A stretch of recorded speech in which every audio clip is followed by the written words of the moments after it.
देवगढ़ नामक शांत कस्बे में एक पुराना घर था जिसे अर्जुन विला कहा जाता था।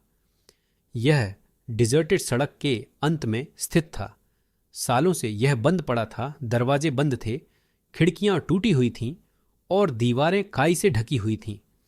स्थानीय लोग मानते थे कि यह भूतिया है और कोई भी इसके करीब जाने की हिम्मत नहीं करता था।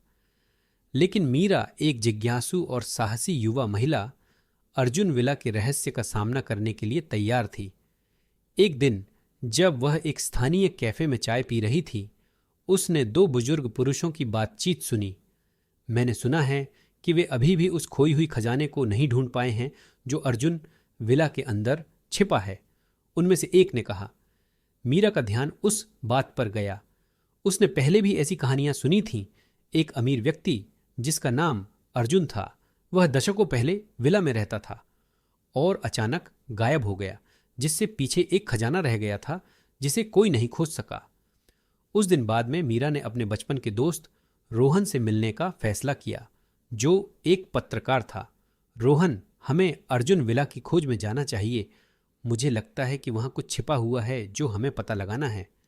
रोहन, जो ज्यादा संशयवादी था लेकिन चुनौती से प्रभावित हुआ, मान गया।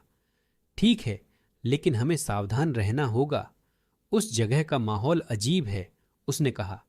एक टॉर्च और एक कैमरे के साथ दोनों दोस्त रात के समय अर्जुन विला की ओर चल पड़े। चांद मोटे बादलों के पीछे छिपा हुआ था और एक ठंडी हवा पेड़ों को हिला रही थी।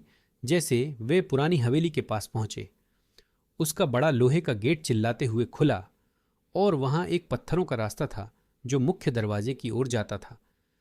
विला के अंदर सब कुछ अंधेरा और डरावना था। धूल से भरे फर्नीचर समय में जमे हुए थे और कोनों में मकड़ी के जाले लटक रहे थे।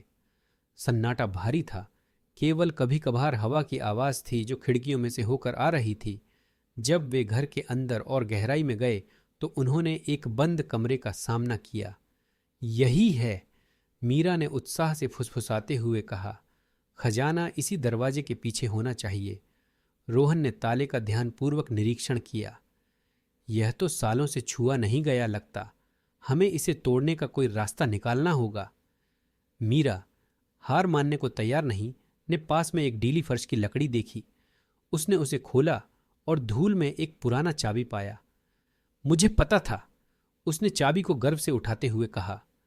उन्होंने जल्दी से दरवाजे को खोला और कमरे में प्रवेश किया।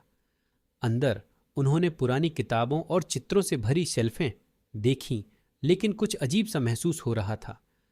कोने में एक बड़ा लकड़ी का संदूक था।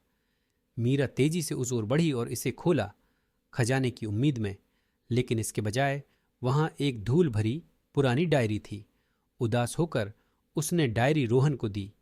यह खजाना नहीं है, यह सिर्फ एक पुरानी किताब है। लगता है कि कहानियां सिर्फ मिथक थीं। रोहन ने डायरी के पन्नों को पलटा और उसका चेहरा गंभीर होता गया। रुको मीरा, यह कोई साधारण डायरी नहीं है, यह खुद अर्जुन की है। मीरा की जिज्ञासा वापस लौटी। इसमें क्या लिखा है? रोहन ने पढ़ना शुरू किया। डायरी में खुलासा हुआ कि अर्जुन गायब नहीं हुआ था।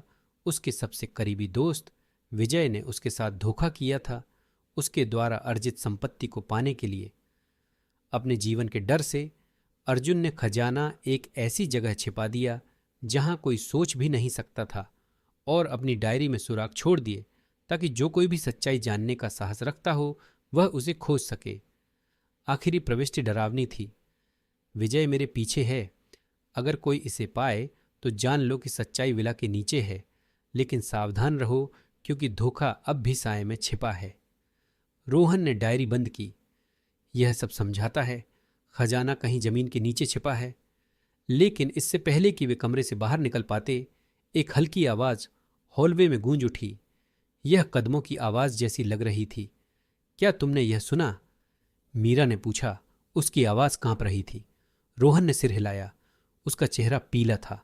हमें यहां से निकलना होगा अभी। वे निकास की ओर भागे, लेकिन दरवाजा जोर से बंद हो गया। मीरा का दिल तेजी से धड़कने लगा जब उन्होंने देखा कि एक लंबा व्यक्ति साए में खड़ा था, एक आदमी जिसकी आंखें ठंडी और चुभने वाली थीं। तुम्हें यहां नहीं आना चाहिए था, आदमी गरजते हुए बोला। तुम कौन हो? रोहन ने मांग की, मीरा को सुरक्षात्मक रूप से अपने सामने खड़ा करते हुए। मैं विजय का पोता हूं, आदमी ने उत्तर दिया, धुंधले प्रकाश में कदम रखते हुए। यह विला सालों से मेरे परिवार में है और मैं इसे किसी को लेने नहीं दूंगा। लेकिन हम खजाने के लिए यहां नहीं हैं, मीरा कांपते हुए बोली। हम केवल जिज्ञासु थे। जिज्ञासा खतरनाक होती है, उसने चिढ़ाते हुए कहा। अब तुमने बहुत कुछ जान लिया है।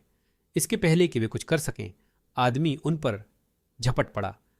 अराजकता में मीरा ने फर्श पर एक अजीब चीज देखी जो आदमी के नीचे थी, एक ट्रैपडोर। बिना सोचे समझे उसने रोहन को उसकी ओर खींचा। हमें नीचे जाना होगा, उसने चिल्लाते हुए कहा। उन्होंने ट्रैपडोर को खोला और छिपे हुए सुरंग में भाग गए, ठीक उस समय जब आदमी उनके लिए बढ़ा।